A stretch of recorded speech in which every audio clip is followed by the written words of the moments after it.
Que vamos a ver qué va a pasar. Bueno, 7 de la mañana con 46 minutos y cambiamos de materia. Vamos a hablar de ISAPRES, este informe que ha generado tanto polémica y que se presentó durante esta semana en la Comisión de Salud del Senado. Para hablar respecto de esto está con nosotros el médico internista de nuestra casa de estudios, magíster en salud pública, el doctor Juan Carlos Said, a quien le damos la bienvenida. Doctor, ¿cómo le va? Buenos días, gracias por estar con nosotros. Hola, buenos días. Gracias por la invitación. Un gusto estar acá como siempre. Sí, no, el gusto es nuestro para tener su visión respecto de este tema. Doctor, bueno, se conoce este informe que más allá de este cambio en la cifra, ¿no?, que debiesen pagar las ISAPRES a propósito de este fallo de la Corte Suprema, entrega una serie de otras directrices respecto del ámbito de la salud. Pero la pregunta que surge es si efectivamente este informe apunta efectivamente a la raíz de los problemas que actualmente afectan al sistema. ¿Cómo lo ve usted?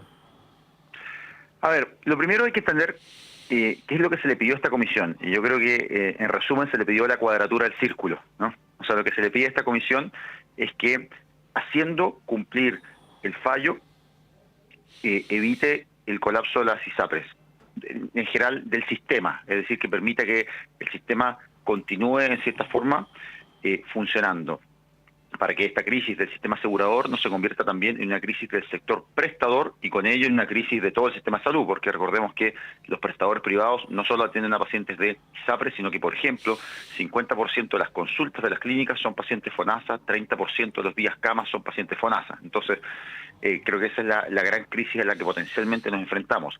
Y la Comisión llegó a algunas propuestas, algunas creo que son razonables y podrían tener viabilidad política.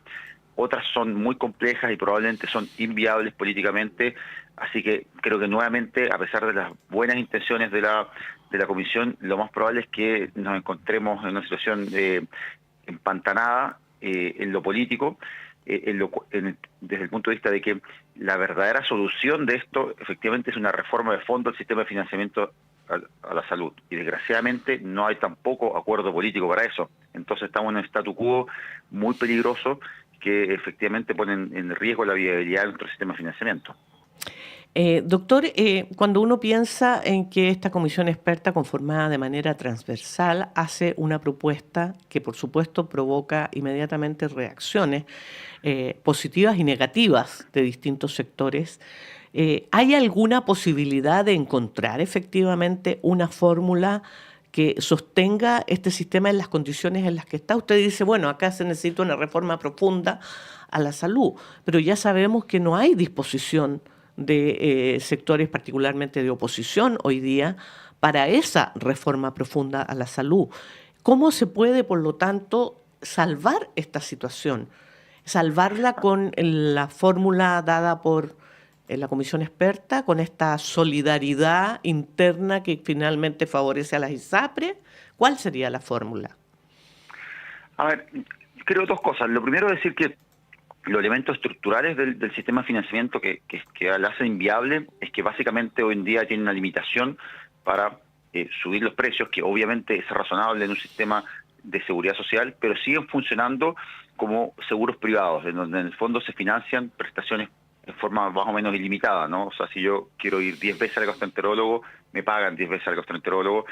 Fundamentalmente eso se debe a que están integradas verticalmente, entonces también si se generan más consultas o más procedimientos, también son más utilidades en sus prestadores con los cuales están integrados.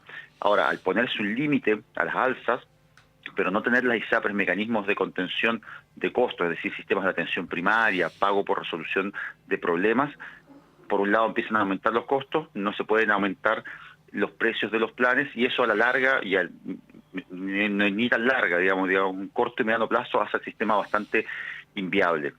Y a esto se suma el fallo, ¿no? Y esto mismo lo reconoce la comisión. La comisión, de hecho, en el informe dice, mira, acá hay problemas que son estructurales, que son algunos de los que describí recién, y sobre eso se suma el fallo. Entonces, ¿qué es lo que propone la comisión? Dice, mira, hace una primera propuesta que a mí me parece interesante, que dice, si efectivamente, producto del fallo, a alguien el precio de su plan se reduce bajo su 7% de cotización, eso no debería pasar. Yo en eso sí estoy de acuerdo, y creo que lo he defendido otras veces, en que esta idea de los excedentes en la seguridad social no tiene sentido, ¿no? O sea, una persona no debería poder pagar menos que el 7% de su plan, dado que efectivamente lo que busca la seguridad social es que haya generosidad intergeneracional, ¿no? Y que efectivamente uno cuando llega a fin de año no diga, oye, ¿cuánto gasté yo en salud? Sino cuánto gastó el sistema, ¿no? Para financiar no solo mis necesidades particulares, sino, por ejemplo, la de las personas mayores que tienen más necesidades, o las personas o los niños muy pequeños que también tienen más necesidades de salud. Entonces, esa propuesta creo que sí es bastante razonable y creo que efectivamente apunta a un problema que se generó en el sistema de ISAPRES, que es esta idea de los excedentes, ¿no? De que efectivamente yo podía usar mi 7% y si se veía en un sentido absolutamente individual, que me parece que es contrario a la lógica de la seguridad social. La segunda propuesta, que es más polémica, es decir, mira, los seguros de ISAPRES, si bien se entienden, los han entendido tradicionalmente como seguros individuales, son en la práctica seguros sociales, que es lo que falló el Tribunal Constitucional. Pero, ¿qué se dice entonces? Mira, se dice, no vamos a hacer devoluciones individuales, ¿no?, de lo pagado por cada afiliado, sino que lo que vamos a hacer es, a algunos afiliados se les cobró de más, pero a otros efectivamente con este ajuste se les cobró de menos. Se va a restar esas dos cifras, y eso va a generar un valor, que son estos 500 millones, que es un tercio de lo que se había planteado la superintendencia, y ese dinero en exceso cobrado, que ya no es lo cobrado a cada persona en particular, ¿se entiende?, sino que es la diferencia global entre personas a las que los planes debieron haber subido y otros a los cuales los planes les debieron haber bajado. Esa diferencia se va a dividir entre aquellas personas a las cuales se les cobró de más, lo cual reduce la cifra de deuda. Y eso es lo que se llama mutualización de la deuda, y es lo que efectivamente es bastante polémico. Y ojo, que a pesar de todo lo polémico que es, aprobándose el texto de la comisión tal como está, es probable que dos ISAPRES no sean viables y quiebren. Uh-huh. Precisamente respecto de eso, doctor, de que efectivamente aquí hay un problema que va mucho más allá del fallo de la Corte Suprema o de cómo se ha ido desarrollando el sistema durante el último tiempo, sino que es algo mucho más estructural. Este informe, bueno, usted mencionaba algunos factores, pero este informe apunta precisamente a eso. Ayer, por ejemplo, hablábamos con el doctor Santelices, que hablaba de la necesidad de hacer una reforma a la salud que viera otra manera de implementar el sistema. ¿Cómo lo ve usted? Claro, esta reforma toca varios puntos. A ver, esta propuesta obviamente sugiere que incluso para ser viable esta propuesta es necesario introducir algunos cambios en el funcionamiento interno de las ISAPRES, que son algunas cosas que ya hemos conversado aquí en la radio, como por ejemplo crear sistemas de pago por resolución de problemas. Es decir, hoy en día las ISAPRES pagan por cada prestación que se realiza, ¿no? Por ejemplo, si una persona se opera apendicitis y le hacen 5 escáneres, aunque solo uno sea lo necesario, se van a pagar esos 4 adicionales. Eso es algo que no se usa en los países desarrollados, no sucede así en Alemania, en Australia, donde se paga por una cosa que se llaman GRD, Grupos Relacionados Diagnósticos. Y es decir, la idea es pagar por resolver un problema y transferir cierta parte del riesgo al prestador, ¿no? De modo que el prestador no tenga el incentivo de agregar exámenes, sino que tenga el incentivo de, con un monto razonable de dinero, resolver un problema de salud.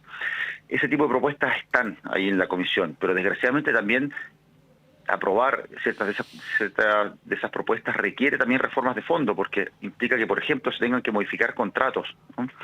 Entonces habría que decirle a las personas, mira, ya, por ejemplo, habría que readecuar tu contrato y entrar a un plan que no va a cubrir, por ejemplo, infinitas resonancias magnéticas o infinitos escáneres, ¿no? Sino que va a cubrir, digamos, por resolver un problema, o por ejemplo, va a haber un sistema de atención primaria que las ISAPRES no tienen, y eso encarece mucho los costos del sistema de financiamiento, ¿no? Porque si yo cada vez que tengo un problema de salud voy directo al subespecialista, esa es una consulta que es más cara, ¿no?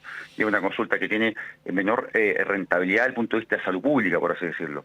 Entonces, la comisión efectivamente plantea esos temas, pero también son temas de fondo, y creo que acá lo que estamos llegando es simplemente una situación en que el sistema es inviable, ¿no? Y si el sistema político no logra ponerse de acuerdo, lo que va a pasar acá es que estamos avanzando hacia un seguro universal de salud a la mala, como digo yo, en el sentido que van a ir quebrando ISAPRES y van a ir pasando más afiliados a FONASA, en una forma que no me parece buena, dado que también FONASA tiene problemas, ¿no? Yo soy partidario de un seguro universal de salud, ¿no?, que integre prestadores públicos y privados y que todas nuestras cotizaciones vayan un 7%, pero eso se tiene que hacer por legislación y no por accidente, ¿no? No se puede llegar por accidente a un seguro nacional de salud. Ningún país serio lo ha hecho así, ¿no? Corea del Sur implementó un seguro nacional en 5 años. Australia también se demoró muchos años en implementar Medicare. Entonces, creo que esta idea, incluso que algunas personas se ponen felices, ¿no? Dicen, no, mira, está bien, sí, que quiebran las ISAPRES y simplemente FONASA y listo. No es tan así. Entonces, no hay que simplificar un problema de un sistema de financiamiento que es bastante complejo. Doctora, a propósito de lo que está mencionando, ¿cómo habría que, por ejemplo, iniciar, creo, y esto es desde mi punto de vista, una reforma a lo que es FONASA y a la manera en que funciona FONASA hoy día, como para ser capaz en algún minuto de administrar este seguro único de salud? Y aprovecho inmediatamente de hacerle la otra pregunta. ¿Cómo controlar esto que pasa con las ISAPRES cuando la integración vertical prácticamente exige esto que usted señala? Es decir, mayor cantidad de exámenes, vamos pidiendo varias resonancias, vamos porque en la clínica o en el prestador que está integrado se financia con eso. Claro, así es. Creo que efectivamente la integración vertical es algo bastante complejo y que efectivamente no debería existir. Creo que deben separarse los roles fiscalizadores de los roles de financiamiento, de los roles de prestador. Y eso efectivamente es un problema, está prohibida por ley, pero desgraciadamente en Chile, como dicen, echa la ley, echa la trampa, se creó las ISAPRES actúan con holdings, y esos holdings son dueños de la ISAPRE y dueños de la clínica. Entonces, para el punto de vista legal no existe la integración vertical, dado que son empresas que pertenecen a un holding, y no es la ISAPRE la que es directamente dueña de una clínica. Respecto a cómo podríamos avanzar de una forma concreta, es un seguro universal de salud o dar más, creo que es clave fortalecer FONASA. Y ahí yo lamento que hay un poco de inercia del gobierno, y de hecho, después de esta comisión, el Senado, en concreto a través del senador Castro, propuso una comisión de salud con expertos para ahora avanzar, no hacia hacer cumplir el fallo, sino una propuesta para reformar el sistema de salud. Y eso uno dice, bueno, por un lado uno se alegra de que haya iniciativa del Senado, ¿no? Pero por otro lado uno lamenta que no haya una iniciativa del Ejecutivo, ¿no? Porque acá el Ejecutivo es el que pone los tiempos para la aprobación de las leyes, y creo que ahí el gobierno se ha quedado atrás, llegó quizá con muchas ideas, pero creo que ha sido muy lento, muy parsimonioso al respecto, y una de las cosas claves en las que se debería avanzar es, por ejemplo, una reforma estructural a FONASA. ¿Y a qué me refiero con esto? FONASA requiere, para ser un seguro moderno, tener una estructura, por ejemplo, más autónoma, más similar al Banco Central, ¿no? Que tenga un directorio, en que haya participación de pacientes, de especialistas, que esté separado del ciclo político, ¿no? Hoy en día el director de FONASA, a quien por cierto respeto mucho, pero es una persona designada prácticamente a dedo por el gobierno, y lo ha sido siempre así en los últimos años, ¿no? Y eso no le da mucha independencia también para tomar decisiones a largo plazo. Los seguros tienen que tomar decisiones que pensando en 10, 20 años hacia adelante, ¿no? Entonces es clave que estén separadas del ciclo político. Y eso hoy en día, desgraciadamente, no sucede. También es clave que FONASA sea más moderno en sus mecanismos de pago. Sabemos, por ejemplo, que se atrasa muchas veces en los pagos de las clínicas, que tiene un problema serio, por ejemplo, con las licencias, ¿no? Es decir, hay muchas licencias fraudulentas que equivalen incluso al 25% de las licencias que se emiten, ¿no? En el escándalo que hubo recientemente de financiamiento de las licencias. Entonces uno dice, mira, esto es bastante dramático y requiere no solo se puede reformar sin pensar en la ISAPRE. Es decir, uno puede decir, mira, modernicemos FONASA, ¿ya? Y después vemos el tema de la ISAPRE, ¿no? Y creo que eso es algo concreto que uno podría decir, esto lo puede hacer el gobierno, debería hacerlo y debería ser capaz de llegar a un acuerdo en este mínimo, ¿no? Que es decir, el seguro público, hagamos que sea el mejor seguro público posible. Y eso sin duda nos ayudaría a que si hay ISAPRES que caen, ¿no? FONASA esté más capacitado para hacerse cargo de esta persona y no simplemente sea introducir más personas a un sistema que está también con problemas serios en otros aspectos. Bueno, doctor Juan Carlos Said, sin duda alguna un tema muy, pero muy complejo. Vamos a requerir de su ayuda para ir entendiendo cómo va avanzando este debate. Doctor, agradecerle que haya estado con nosotros a esta hora de la mañana. Como siempre, un abrazo, que esté bien. Muchas gracias, hasta luego. Gracias por la invitación. Chao, que tenga buen día. Bueno, ahí está entonces el médico internista de nuestra Casa de Estudios, magíster en Salud Pública, el doctor Juan Carlos Said, a propósito de este proyecto de ley corta de ISAPRES y este informe que conocimos durante esta semana de esta comisión experta. 8:01, hacemos una pausa, ya regresamos acá a Radio Análisis con más informaciones, conversaciones y muchos temas que revisar.